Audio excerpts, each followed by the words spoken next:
Okay, it is officially 8:30 p.m. My name is Ron. I'm an alcoholic. Hey, Ron. Hey, guys. A couple simple announcements. Every year, this church does a code blue for the homeless. Starting Monday or Tuesday, they're setting up this room.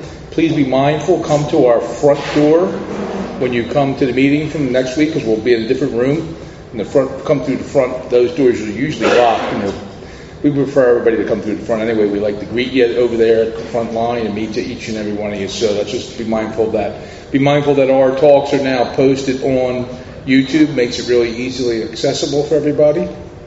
And our sister group is a big book study. It meets up the road, 7:30 p.m. on a Thursday. Big book study group. We go line by line, try to recover, get to a place called Happy, Joyous, and Free. And we like to live there and just revel in sobriety. So if you're not having a good time in sobriety, see us after the meeting. Let me see if I get this microphone correct here. Kara's going to come up and share. Let's welcome her up.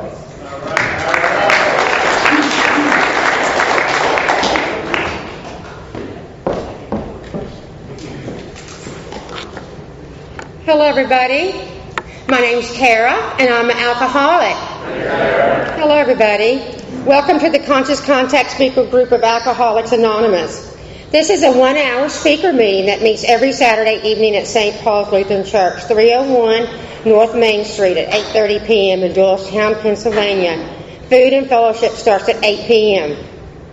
The business meeting for this group meets every Saturday at 7 p.m. to 7:30 p.m. right here. The purpose of this group is to provide consistent message of hope and recovery through God reliance and service to others through the practice and teaching of the 12 steps. We record all speakers so that others may benefit from their message of recovery. If you wish not to be recorded, simply ask. This is an open meeting of Alcoholics Anonymous. The group would like to welcome everyone, especially newcomers. Is there anyone new or from out of town that would like to introduce themselves with their first name only? Welcome. My name is Pete Alcoholic. Hi, Pete. Welcome. Hey, TJ. Welcome. The Conscious Contact Speaker Group encourages sponsorship.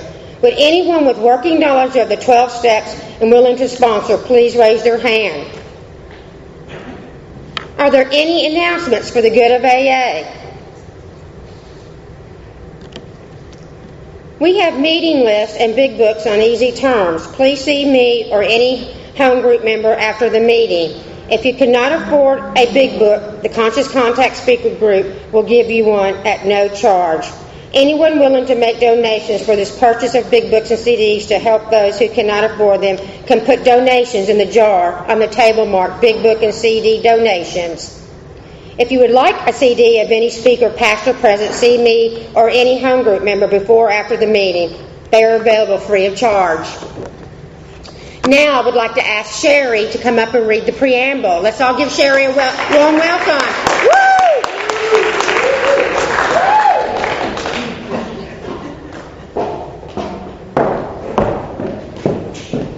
Hi, I'm Sherry, an alcoholic. The AA Preamble. Alcoholics Anonymous is a fellowship of men and women who share their experience, strength, and hope with each other that they may solve their common problem and help others to recover from alcoholism. The only requirement for membership is a desire to stop drinking. There are no dues or fees for AA membership. We're self-supporting through our own contributions. AA is not allied with any sect, denomination, politics, or organizations or institutions, does not wish to engage any controversy, neither endorses nor opposes any causes. Our primary purpose is to stay sober and help other alcoholics achieve sobriety. And now I've asked Alan to come up and read the AA 12 Steps of Recovery.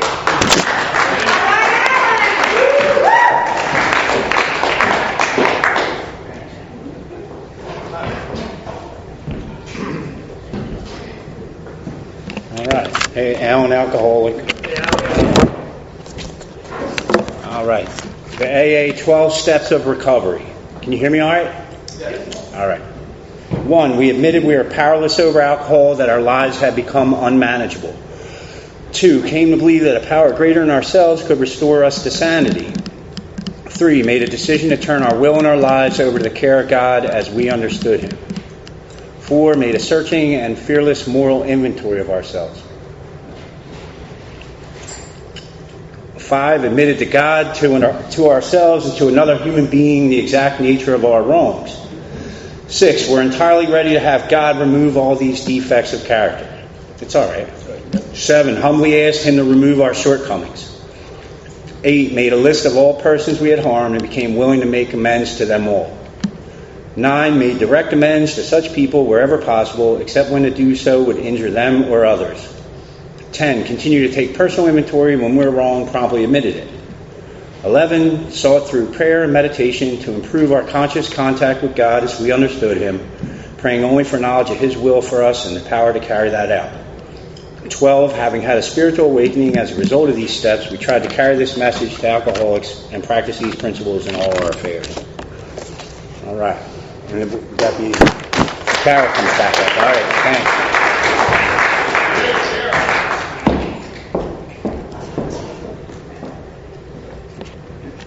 The seventh tradition, every A group ought to be fully self-supporting, declining outside contributions. At this time, I would like to pass the basket. We have no dues or fees, but we do have expenses. This group provides many services. Your donations cover rent, big books, CDs, events, and workshops, etc. There is absolutely no smoking on church property. Please take a moment to silence all cell phones and limit movement during the meeting and avoid distractions. Now, I'd like to introduce a speaker, a good friend of the Conscious Contact Speaker Group. Let's give Jim from New York a warm welcome.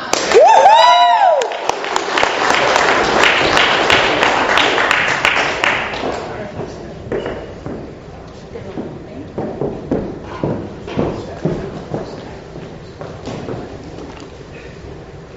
Hello, everybody. My name is Jen. I'm a recovered alcoholic. I'm just turning off my ringer and setting my timer. Because if I don't set a timer, I can get distracted sometimes, and I might stay in the drunkalog a little bit too much. So I try to keep my pace.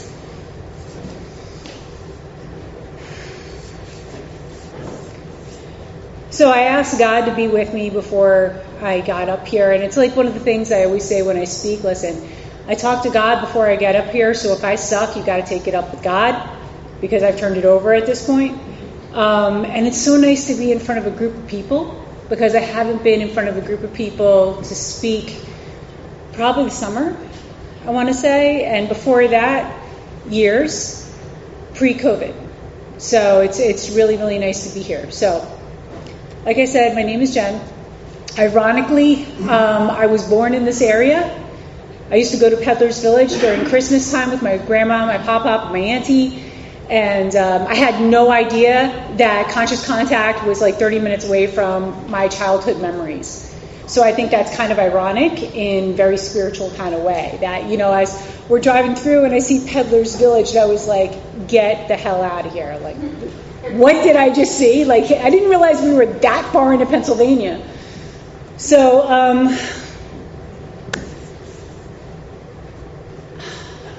when I share and I try to turn my story over to God, sometimes it'll come out in pieces. Sometimes it will not come out in a linear fashion, because I've learned that every time I try to control that narrative, it never feels right.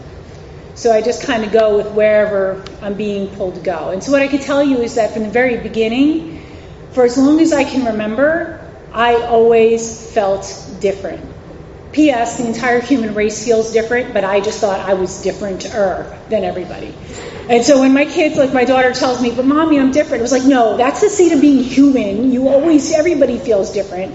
Except I think alcoholics, we internalize that and we don't talk about that, and we allow that to separate us from everybody and God. So growing up, I felt very, very different. I grew up I was born in this area, but my mom and my dad, who were very young at that time, moved to New York. I have no idea why. And it was a real rocky road for them. I mean, they got married at 19. They had me by the time they were 21. My dad took off probably by the time my mom was 23. They're the same age. And I was a toddler with my mom who had no life skills. She lived a very, very sheltered life. And it was weird, So I grew up like very poor, grew up on welfare, cycling through sometimes we had enough food to eat, sometimes we didn't have enough food to eat. There were times we'd go to the supermarket to buy food, and really it's just like buying a meal. I can't tell you how many times we wound up relying on the kindness of strangers behind us in line who would pay for our food. So I just know that there were kids that had stuff, and there were kids like me that had nothing.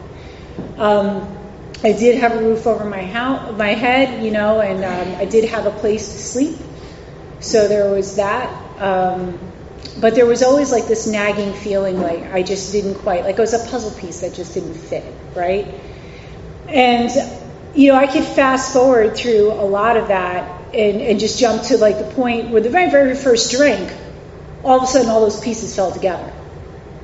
And I really, really felt, so I'm like fast forwarding, which is funny, but I'm fast forwarding to like my very first drink. I'm 11 years old. I'm in my grandmom's house, actually, half hour away from here. It's their 50th wedding anniversary, and I remember asking my grandmother, can I have some champagne? Everybody's drinking champagne because it was their 50th wedding anniversary. And my grandmom said, go ask your mom. So I went over and I asked my mom, can I have some champagne? And my mom, literally goes a little bit with this gesture, which you can see is maybe 1.5 inches, 2 inches. And, I tell my grandmom, I didn't left out the gesture, but I told my grandmom that my mom said I could have champagne. Now, this is where, there's parts of my story where just kind of things were if you were a dog, you just turn your head to the side. So my grandma gets out an iced tea glass, and she fills the iced tea glass about halfway full of champagne. So, take it as it is. I don't know why Grandma gave me so much champagne, or if I'm remembering this accurately, but I remember now looking back, it was a hell of a lot of champagne. We weren't talking like a little sip here. And this is the crazy thing. I took that champagne and I went in the back room of her house and I chugged it. Now, I had permission to have the champagne. It was not a secret. I had never seen anybody in my life up to that point drink alcohol. My mom is not an alcoholic. My father is an alcoholic and addict, but he was out the door. I had never seen anybody drink alcoholically before. But an 11-year-old, with permission, goes in the back room and slams some champagne. Now, if that's not a duck taking the water, I don't know what is, but I can tell you that not 5 minutes, maybe 10 minutes after having that champagne, I no longer felt like a bag of broken glass. I felt like I took the first deep breath, that big, the first time in my entire life, and I felt like I actually made sense. And I felt like, this is what I'm supposed to be doing. This is what's been wrong with me. I need to be doing this. And it was a magical, wonderful feeling. And we all remember that first buzz. That first buzz usually, if it's not the first, it's the second or third. There's something magic that happens for a lot of us. Maybe not all of us, but it happened for me. And Bill talks about it in his story, right? Only alcoholics discover alcohol. Where it has that monumental feeling of angels singing when you discover alcohol and you catch that first buzz. Normal people could care less about it, but for me, I will always remember that day because that was the first moment I felt like in my life I made sense. Now, I do feel for some reason like it's necessary for me to mention that there was a lot of abuse in my childhood. There was a lot of family trauma. There was sexual abuse, and absolutely none of that makes me an alcoholic. That just gives me fuel for my excuses to drink. So I've pursued lots of therapy. I've done and still do a lot of work on myself. And sometimes I share about that because it might resonate for other people in the room. And sometimes other people in the room need to hear from somebody else that's gone through it that didn't make me an alcoholic. I think God made me an alcoholic so I can help other people. I really do. So, moving forward from, as an 11-year-old kid, there's not a lot of access I'm going to get to alcohol. And here's the killer of it, right? My daughter is 11, right? My daughter is 11 years old. And at her age, I knew the magic of alcohol, right? My daughter is still dancing that dance between childhood and preteen years, and thankfully is going back into like American Girls. Like, I'm happy about that regression into childhood. And I can't even look at her and think, oh my God, the stuff that I was exposed to and the stuff that I was doing at her age is crazy. So at 14, by the time I was 14 years old, actually I'm going to go to 13. So at 13 years old, I had a couple buzzes here or there from drinking. There's not a lot of access for a young person to alcohol. Just not, especially when your parents don't drink. My mother found and married my stepfather. So we moved from a very poor place in Peekskill to a very poor redneck place in Putnam Valley.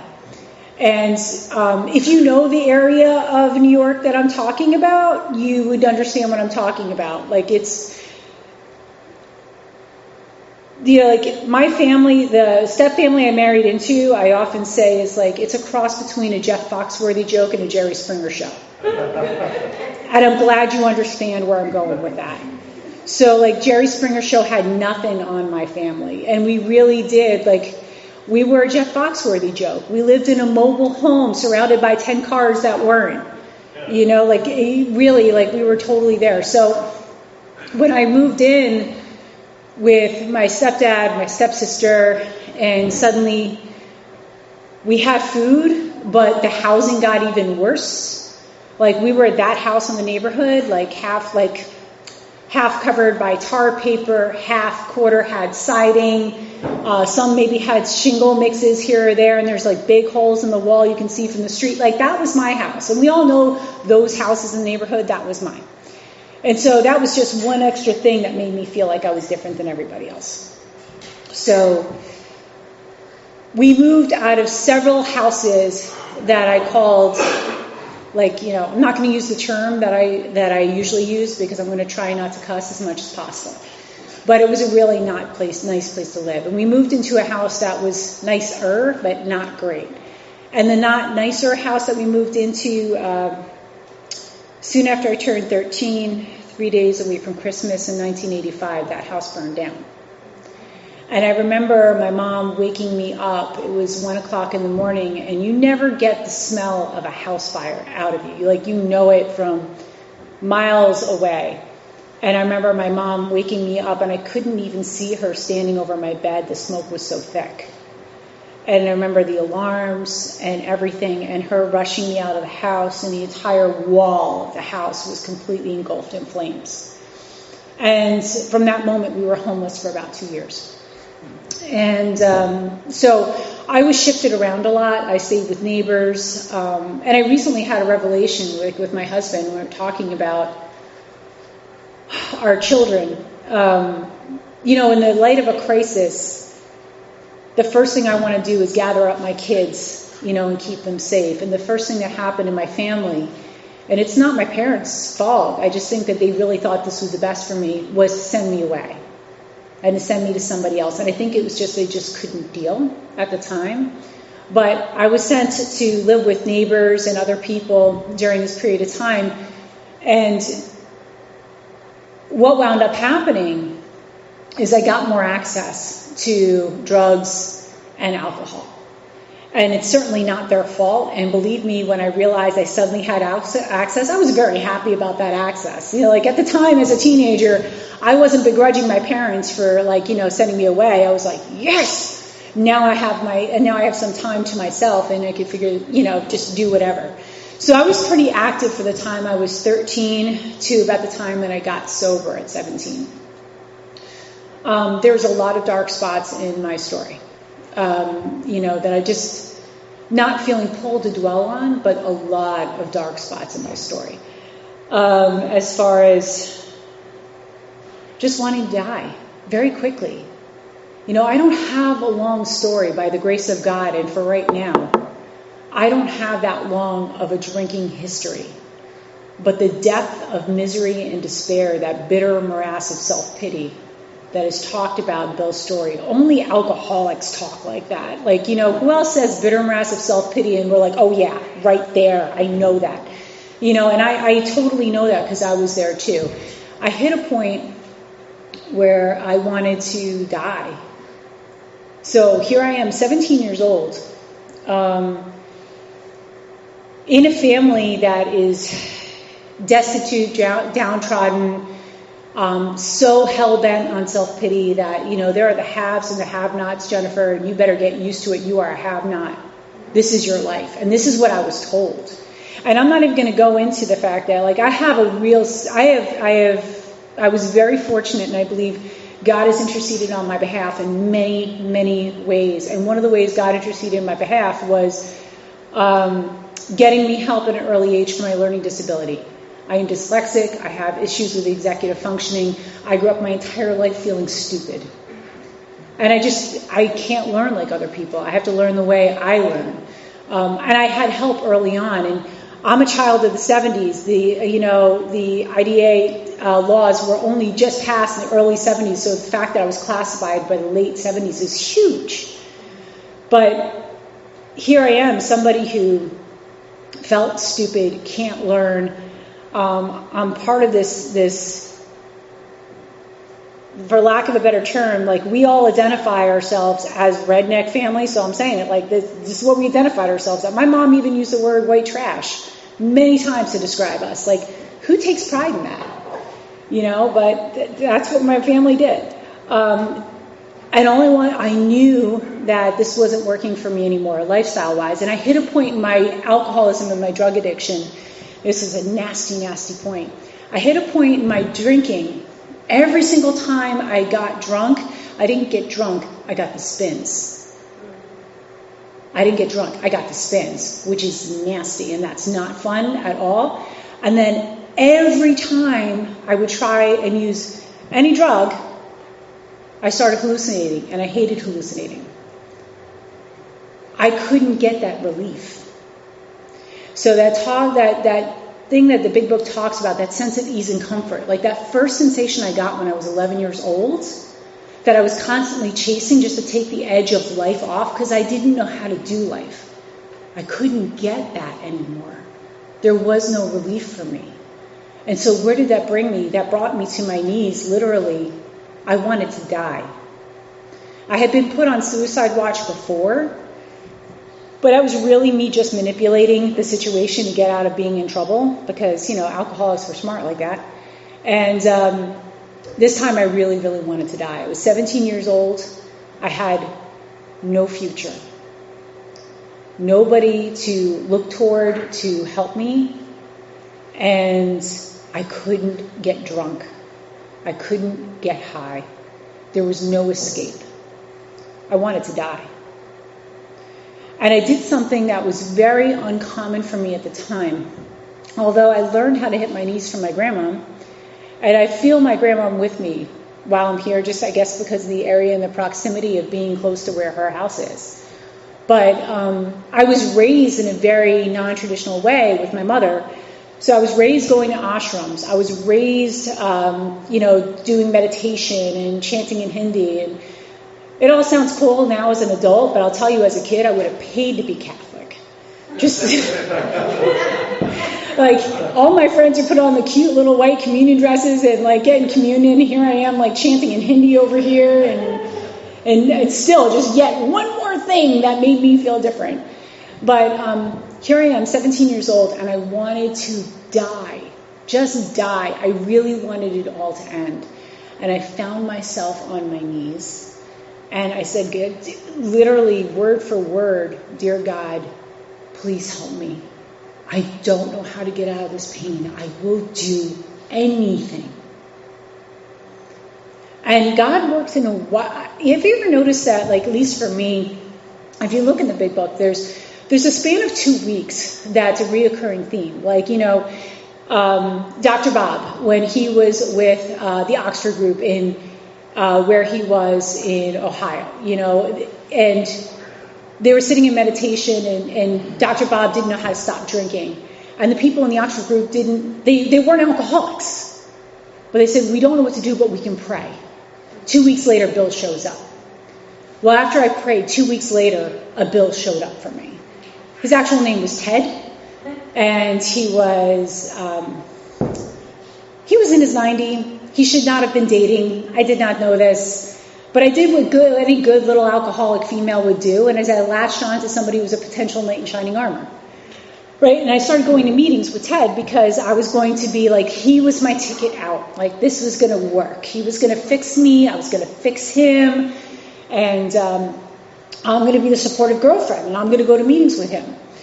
And so we started going to meetings. And I remember, I don't know what it's like around here, but where I got sober, and in the time I got sober, beginners meetings did not count. That was just seen as a place where you went to go vent. If you wanted sobriety, you were at the step of the big book meetings, period, right? And so I would go to meetings with him, and I'm like, oh, well, we have to stay for the second one. I'm like, what, are you kidding me? Like, can we go out on our date already? And no, the beginners meetings don't count. And meanwhile, in the beginners meetings, it was very uncomfortable for me because I did not identify as an alcoholic, so I'm practically diving behind people to avoid the name game as they circle around. So anyway, we have to stay at the second meeting. And in the second meeting, there's this guy who gets up. Actually, there's 2 women before me. They both moms, have kids, have minivans. And I'm like, my eyes are rolling so hard in the back of my head that you could hear them. I'm like, God, are we done with this? And I always say, like, the irony is not lost on me now that I stand before you, a middle-aged woman with children in a minivan, it all comes full circle. And I did not identify with these women at all. And then this guy, Bob E., got up and he shared. And the very first thing he said was, my entire life I felt like I was different. My entire life I felt like I was on the outside looking in. My entire life I felt like I had a gigantic hole in my chest. And nothing I took or did filled it. And I was blessed with that moment of identification. And that guy, Bob, is still around. Like, he's still in the area, and it's so great to see him. And I was blessed at 17 with the gift of identifying with somebody. And I remember turning towards my boyfriend at the time going, I think I need to go to AA. And it was because I didn't realize, I had known, my mom had told me always, you have a predisposition for alcoholism, you get it from both sides of the family. And I always registered that in the back of my head. And I knew I drank alcoholically, but I did not consider myself an alcoholic. Like, I didn't realize I wasn't crazy. I was just an alcoholic. I really thought I was loopy. And I thought if any of you found out just how nutty I was in the head, none of you would want to be around me. I had no idea there was an entire society of people just like me. And that's what happened. So I told Ted I wanted to go to a meeting. And he set me up with this guy, Terry. Terry's one of those crazy people. You all know those people in the program that are just a little bit wacky. Terry was just a bit wacky. He's a big, badass Vietnam vet biker. And now looking back on that, like, Teddy hit it out of the park when he was like, all right, my girlfriend's go to a meeting. He's taking her. And so Terry walked me into this home group called 12 and 12. And I walk into 12 and 12 and I sat down. He sat down next to me. He was really good. He introduced me to the women. And they went around doing the name game, and I clearly remember some of the people in that meeting. And I still know, like, the 2 people that were leading that beginners meeting, by the grace of God, both of them are still sober and in my area. And I remember guests squeaking out, my name is Jen and I'm an alcoholic. And I cried. I just started crying.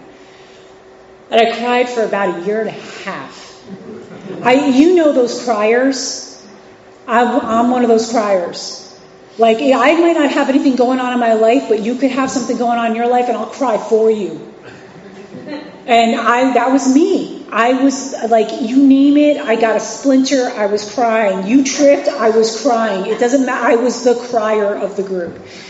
And I think I just really needed to cry. I think I was just one of those people that really needed it. Here I am at 17 years old, getting sober, when all my friends are getting like fired up. And I can tell you right now, if you know any high schoolers that are trying to get sober, be kind. Because when you're an adult getting sober, you can change your social groups relatively easy. You can do people, places, and things and change all of those scenarios. When you're in school, you are forced to be around people, places, and things all of the time. It is incredibly hard to get sober as a student, as a high schooler, as a middle schooler. And we have younger and younger people coming in the rooms looking desperately for a place to belong. And every time they go back to school, they're going into the firing line sometimes. So just keep that in mind when you work with new people. And I think that's one of the reasons why I got sober, is so I could help young people. Because what happened after I got the steps was all the young people started coming in like droves, and I wound up getting young people. And it was like, I remember one of my girls, she came in at 14 with like, she was like this big with a chip on her shoulder like this big. And the very first thing that everyone in the group said, go see Jen. You know, and she was a brilliant kid. She didn't make it.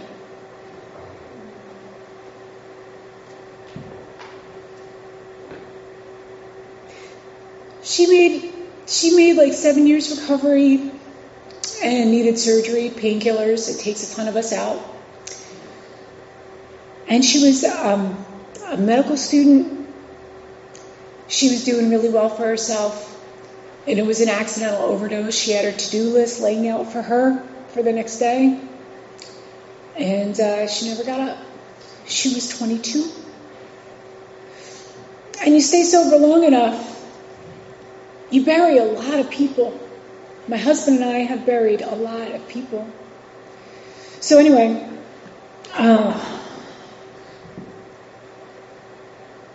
what I think is really important to get to is like, you know, AA gave me a life. It gave me a beautiful life. And I went through a lot of struggles. Like, I came in at 17, didn't know how to do school, didn't know how to do life. I mean, really, AA became my life manual because I did not know what life was about.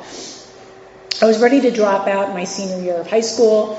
My home group, at that time in AA, your home group owned you. You were like a piece of property. It was almost like your gang. Like you flew those colors. Like everybody knew I was from 12 and 12.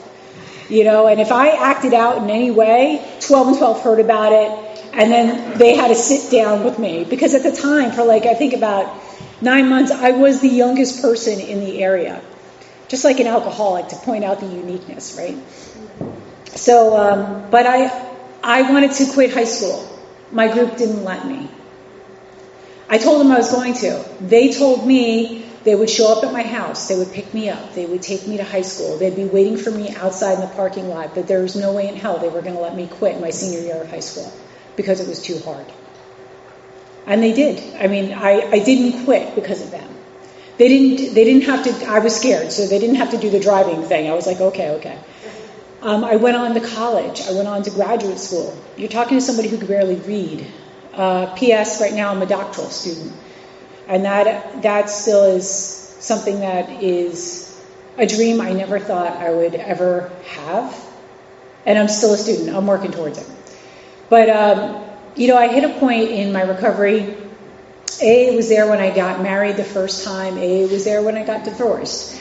AA was there. AA was most certainly there when I met my husband, Peter. I met Peter when I was 19 and he was close to 30.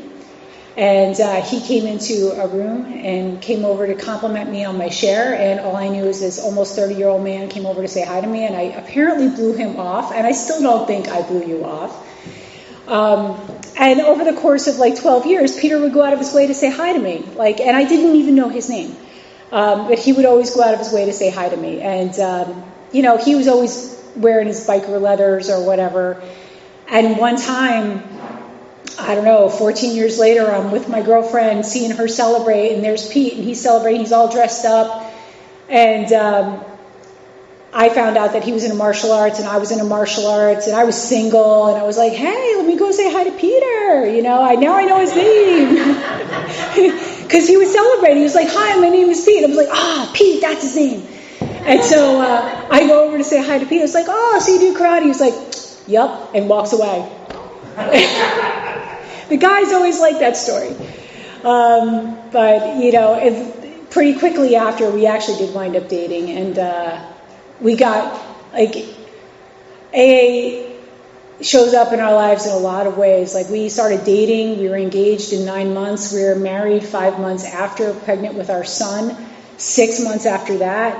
16 years later, I get to wake up to my best friend every day. It's true.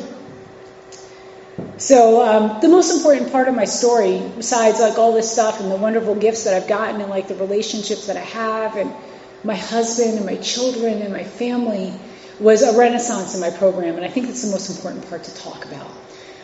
So 20 years sober, I'm active in AA. I was a chairperson in my group. I had been in the same group for 20 some odd years. And I was restless, irritable, and discontent. I was just not a happy person.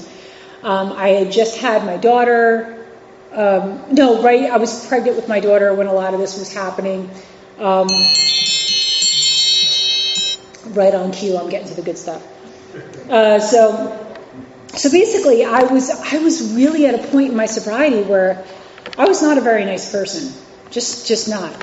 And I was I'm sure a lot of you identify with this. I'd get in a car and I'd start having arguments with people that weren't there from 10 years before, and it's you might have a resentment if, and I kept hearing this nagging thing, the new way to go through the steps is through the big book. All right, it's the old way. Actually, the real old way is through the Bible, but so I found I was desperate. I was hitting a point where I was just really unhappy in my program. I really thought this happy, joyous, and free crap was crap, that people were lying. And this is somebody who has been group chairperson so many times. I had a pod of women that I was sponsoring. I was sponsoring the way I had gotten sponsored, which was giving a lot of advice and getting pissed off at you if you didn't take it. I don't know what that is, but that's not real sponsorship. And I remember my husband pulling me aside one day, and he goes, I don't know what's wrong with you, but you're like a cat on a hot tin roof. Something has got to change because I can't live like this. So I hit that stark raving sober phase where I was judgmental and angry. And so being somebody who's an educator and I was a computer teacher, I did what anybody else would do and looking for big book stuff, and I Googled it. And I came across, and not kidding, bigbookstepstudy.com. And bigbookstepstudy.com is created by a person who was trying to make amends to people he could not make amends to. So he created this and used the second edition big book literature, which is no longer under copyright. And he actually published stories. He published, with permission, speakers. And I heard people talk about stuff like resentment inventory. What was that? What do you mean steps are in the big book? I thought it was just stories. I read the big book so many times I didn't get it, right? And this is 20 years sober. So I called, I got in touch with this guy via email, and I was like, I need somebody to take me through the steps. Please help me. And he hooked me up with a woman named Care. To this day, I still have never met the woman who's changed my life. She sponsored me over the phone, and she took me through the steps through the big book. But the very first thing that she did was she had me turn to page 52. And she asked me to read, the bedevilments. You're a big book group. So she had me read We were having trouble with our personal relationships. Yeah, if your husband says he can't live like this and you're sober, you're in deep shit. We couldn't control our emotional natures. Yeah. We're a prey to misery and depression, 100%. We couldn't make a living. I was making a living, but I was phoning it in. I was doing the bare ass minimum. Bare minimum. No pride in what I did whatsoever.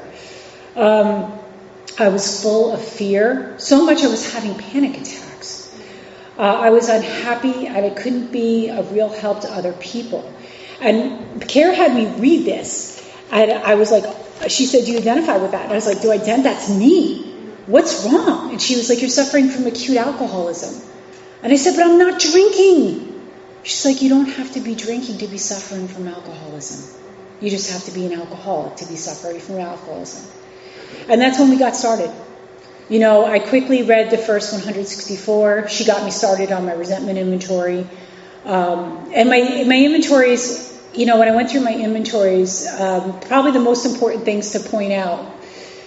My resentment inventories, a ton of my inventories were fancied. Huge amount of my resentments were fancied. I didn't like you because you had more than I did. You were better looking than me. You had a more loving spouse. You had, like, I was very jealous. That showed up all over the place in my inventories.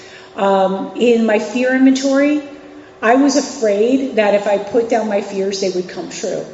And I actually was pushing back on my sponsor. I did not want to write down any of my fears because I was afraid if I recognized my fears, they'd come true. One of my fears was that I was going to lose my job because I knew I was phoning it in. So I got laid off like 2 weeks later from writing that freaking fear inventory. I was like, do you see what I mean? Like, this happened. And it was actually the funny thing that happened was when you do the steps, right, you are in the process of becoming a conduit of God's will. And you become more aware of it. So when I got laid off, it was actually something that was really unjust, and it was a loophole in tenure law in the state of New York. And I got all fired up, you know, self-righteous anger and alcoholics, we don't mix. I got all fired up, I'm researching up and down, and I'm like trying to fight case law and all this stuff. And she said, this has become your higher power, you need to stop the fight. And I was like, well, what about the union? She was like, the union can have the fight. The union is better equipped to do this than you are. This is their job. This is not your job. You are stepping away from this and you're letting it go. But this is wrong. It's God's will. Let it be. What wound up happening 5 years later, I won the case, and case law changed tenure law for the state of New York. But if I had stayed in the mix, I was screwing the whole case up, by the way. I found out that the road I was going was not the right road. The road the union was going was the right road. And the union helped insure other people, but with my name. So anyway, even though the greatest fear of mine that happened on my fear list, like one of the biggest fears I had, one of them, it all turned out to be the best thing, right? On my conduct and my sex inventory, I think one of the important things to note for me as a woman is not necessarily the relationships that I was pursuing with men or even friends. It was the peripheral people. Like I'd step on the heads and shoulders of women around me and manipulate situations around me and hurt people around me to get what I wanted. And they also wound up on the conduct inventory. When I did my 5th step inventory with my sponsor,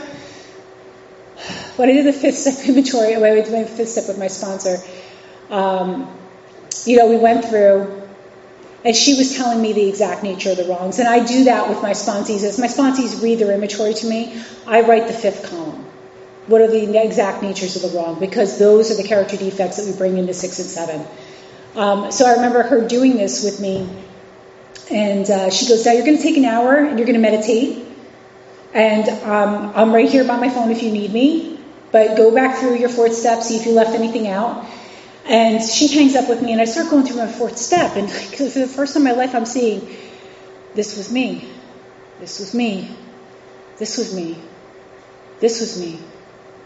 The abuse was not my fault. But I carried that throughout my life and punished other people for it. This was not my fault. But I used this as an excuse to stop doing A, B, and C. Like I saw in that hour meditation how I have showed up in every area of my life. And the only person it boiled down to was me. The only person.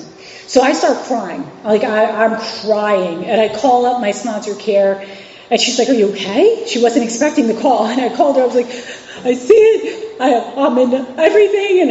And I'm in all the steps. And I mean, all the resentments. It's all about me. And I don't know why I'm crying. And she's like, you're having a spiritual experience. Call me in 30 minutes. Bye. And and literally, that's what she said. And I had that. I think that was a divine moment of humility. I really do. And so that better prepared me to go into 6 and 7, because you truly don't want to have that baggage anymore. And 6 and 7 are really scary because you only know the person you were. You have no idea about the person you're going to be. You have no definition for that. So it's really scary stepping into the unknown, being willing to let go of all these things that made Jen up. And who is Jen really supposed to be? It is scary. So then we did my 8-step scripts. So 8 steps. She had me write scripts to all the people that showed up in either my resentment inventory or my conduct inventory, people that I had hurt, or people that I owed amends to. And there was a number of them that were in there. One that was in there, and she hasn't come up in the story up to this point yet, is my sister. And I share this story quite a bit because, it's a significant one for me. So my stepsister, we met when I was 7 and she was 14. She's 7 years older than me. And when I was younger, we were really tight, very tight. I adored her. She was my big sister. She was cool. She looked like Pat Benatar. She was so pretty. I know I'm dating myself right now. If you know who Pat Benatar is. If you don't, Google her. She's really good. So anyway, she was so cool, and I wanted to be her, and I just wanted to be accepted by her, right? And there were brief moments in my childhood where I was accepted by my big sister, and we had really close ties. Towards, later on in my adulthood, we fell apart from each other. She, I believe, really suffered from mental illness, and it was really difficult. And we butted heads a lot. And when I got sober, by the way, it was a shit storm in my family. Because, rocking that family boat and stepping out of what everybody else does. And my sister had a lot to say about me getting sober. So anyway, I had to write a script for my sister, the woman who has never showed up in my life, who completely did not, when I was in the hospital with my son, didn't show up. Never showed up she never even held my kids, right? She just was never the sister I wanted her to be. But I had to write a script and to make amends to her for not being the sister that I should have been. What?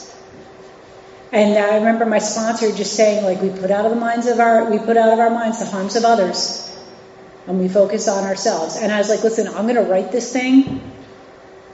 I don't see me saying these amends anytime soon, right? So I write the script. I pray because, I'm a little bit of a perfectionist, and if I tell you I'm going to do it, I'm going to do my best to do it. And my sister had been battling cancer. She had breast cancer. She had a bilateral mastectomy. She went through chemo. She was doing better. And the cancer had come back. And she was in the hospital in Poughkeepsie, New York. And my husband and I were actually at a birthday party. That my son was at a birthday party in Poughkeepsie. Poughkeepsie's about 45 minutes away from where we live. So it's not a convenient area to get to the hospital.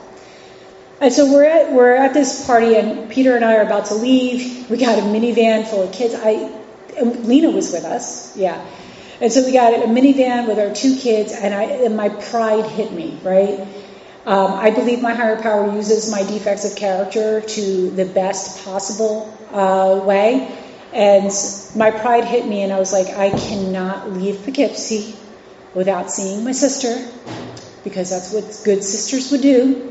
And if my mother or my father found out that I was in Poughkeepsie and didn't see my sister, well, then that would just make me look bad.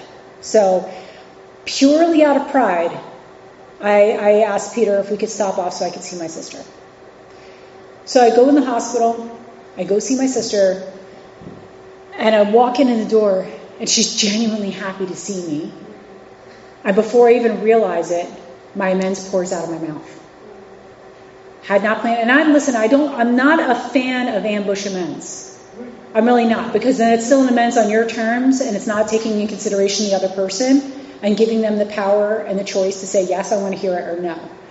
But in this instance, I didn't intend for it to happen, but it happened. And for the only time in my life, my sister apologized to me. She has never said she was sorry, ever, up until that point where she said, I am sorry for this. And I really think that I needed that moment to clear off a block. Like, I think that all the steps it's a perpetual job to clear these blocks of the sunlight of the Spirit. And when you remove those blocks, you do get a sense of this godlike creative power, that gives you intuition and pulls you in different directions. So we had this wonderful amends. I got to run home. I got to tell my sponsor care, guess what I did? I did my amends and all that other stuff. And then my mom the next day tells me, she checked out mentally today, meaning my sister. Like, I was there and my sister wasn't there. Now, my sister was going to be moved to hospice, and we were expecting her to live about another 4 or 5 months. And I heard this from my mom, and I just knew, I just had this overwhelming, you need to be there. And I needed to be there. It was like one of those overwhelming pulls that I just had to be there. So I got emotional, and I asked Peter if he could manage the kids that night. I needed to be with my sister. And he was great, and he took care of the kids, and I took off to go to Poughkeepsie to go be with my sister. And I wanted to spend the night, so I spent the night in the hospital room with her, and occasionally she woke up. But she was not there for, a lot of it. But occasionally she got lucid. And 2 times throughout that night, I put her on the phone with my oldest niece, her daughter, so my niece could talk to her. By the morning, I sat there and I was holding her hand and telling her how much I loved her and how beautiful she is and how loved she is. And I went downstairs to go get something to eat, and I came back up, and the nurse said she's transitioning and we can't reach anybody in the family. You need to get people here. She was supposed to be living for 4 more months. And I was like, what? And she was like, your sister is dying. You need to get your family here. And so I went crazy calling everybody, and because the hospital couldn't reach them. And her other 2 daughters, her ex-husband, and my parents showed up. And she waited for my stepdad, her father. And when he showed up, she passed. And being there with her, if I had not done that damn script, if I had not done that amends, I would have been robbed of the opportunity to witness her exiting this world. And if you've had the opportunity to sit by somebody's side in that type of environment, I felt honored to be there and witness her leaving. Of course, incredibly sad, but I felt so blessed that somehow I was led to do that 8th step and that 9th step. So, and I'll tell you right now, the funny thing is, I personally believe that I get signs from my sister, and they usually show up in the form of Led Zeppelin or Pat Benatar. And I'm being very serious about that. Like my sister, when I was growing up, she locked me in her room. She was like, I will not have a sister that listens to disco. So I got all the rock bands from my sister. So I believe that when I get little nods from her, it usually shows up in Pat Benatar. But I want to go on really quick, going through this process. After doing my 9th step, my husband started saying stuff to me. He's like, you seem really different. And I was like, really? How? He's like, you just seem really happy. Which also, I thought was funny and also really sad, because what had he been exposed to? If he hadn't seen, if he's looking at me and he's noticing that I seem really happy, then what was I before? So my 10th step my 11th step, my 10th step was always in the moment. You know, when I walk away from a situation and my gut is twisted, the first thing I do, God, please help me with this. Please help me see clear. And it says it. When you start looking in the pages 84 to 88, it says right there what your 10th step inventory is, that on the spot, in the moment, keeping it clean. Your 11th step, you know, where was I selfish, self-seeking, dishonest, and afraid? You know, whom had I hurt? It's still the same thing as in the 4th step. So when I am really on and practicing my program well, and I have had times, like there was before this prior year, like I was on it, like every morning, waking up, doing my meditation every morning. When I'm on my schedule and it's not like vacation week like it has been, I wake up at 3:50 in the morning, I get my meditation in, I do my inventory, and I send my inventory to my sponsees. And my sponsees send their inventories to me. And it's kind of like a whole way of all keeping us accountable. Because even if I can't talk to my sponsees, I know where they're at, they know where I'm at, and we just keep that connection going. But the 11th step is crucial. Meditation is crucial, because if you don't get quiet, you can't hear God. It's just that simple. Whatever God is to you, you can't hear it. If you're always occupied, if you're always distracted, you can't hear it. And sometimes I need guided meditation, sometimes I need the Headspace app, sometimes I need something different, and I think it's always being open, you know. I also like to do a lot of journaling, which I haven't done recently, but I need to pick back up. And then the 12th step, you know, I remember when my sponsor had brought me through the big book for the first time, this tattered big book that got chewed up by my big yellow dog. I remember when my sponsor brought me through A Vision for You, and we read A Vision for You, and she was like, now this is your vision. You need to go and create the community that you seek.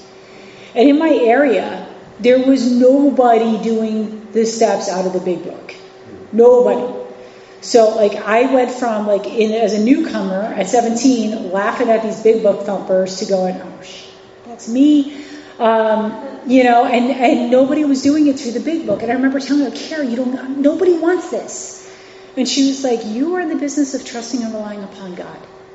All you need to do is show up, share, and be of service. The next day, I tell my story. The next day, I get my first big book sponsee. And I did a terrible job. Terrible job. Like, I don't think I got it down for like 4 people. And in fact, one of the women who was one of those 4 people, she's been with me now for about 13 years. We started going back through the steps because she got tired of going, that's not how you gave it to me. That's not how, listen, I need this new process that you've been doing.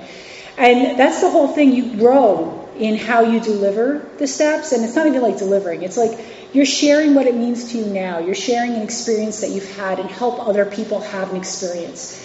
And the more you do it, the better your skills of doing it become, and the easier it is to tap into the core stuff that's really, really important. And so, you know, I remember her telling me this in A Vision for You, and I was thinking it wouldn't happen. And before you know it, like my area now, there's big book meetings all over the place. There's big book studies all over the place. I feel like when it talks about it in the big book where it says a wholesale miracle has taken place, I keep hearing that through my head every time I oh yeah, this one's a big book study, this one's a big book study, this one, you know, because it wasn't like that when I first got sober. We kind of sort of got it through the step book. And when I mean kind of sort of, it really was kind of sort of. Like our 4th step at that time was like a freaking narrative of how the world did you wrong. Big difference on how this book tells you to do it. So, you know, it has now been 10 years since, 12 years almost, since the first time I've gone through this book. I've gone through the steps 8 times now, with sponsors going through the steps of the big book. And, you know, there's nothing that I face that the steps won't help. Doesn't mean it's going to cure everything, but it makes me open to miracles. It makes me open to whatever messages I need to hear. And it helps me show up and be of service to God and mankind. It's probably one of the most centered people I know is my husband.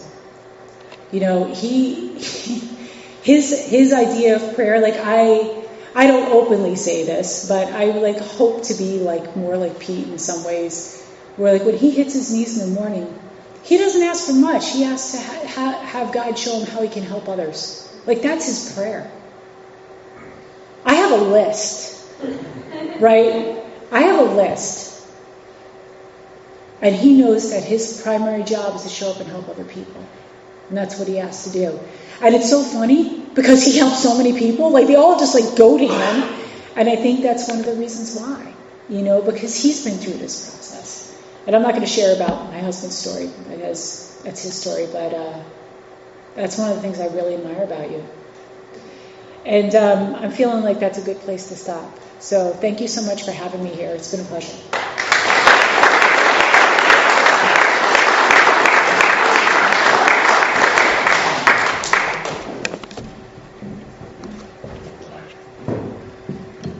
Let's thank Jen one more time. Very good job. Thank you. It's customary for us to form a line. Our speakers come here at their own time and expense, so let them know how important they are sharing and taking their time out of their day to drive all the way down here. If you want to give us a hand cleaning up these chairs in the front, go on that rack over there. That's about it. The rest of the stuff stays. Be mindful, come in the front door next week. That's pretty simple, right? And don't forget the meeting after the meeting. We got a nice way of closing if you care to join us.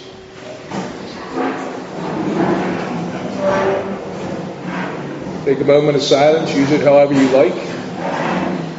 If you care to join us, we'll end with the Lord's Prayer.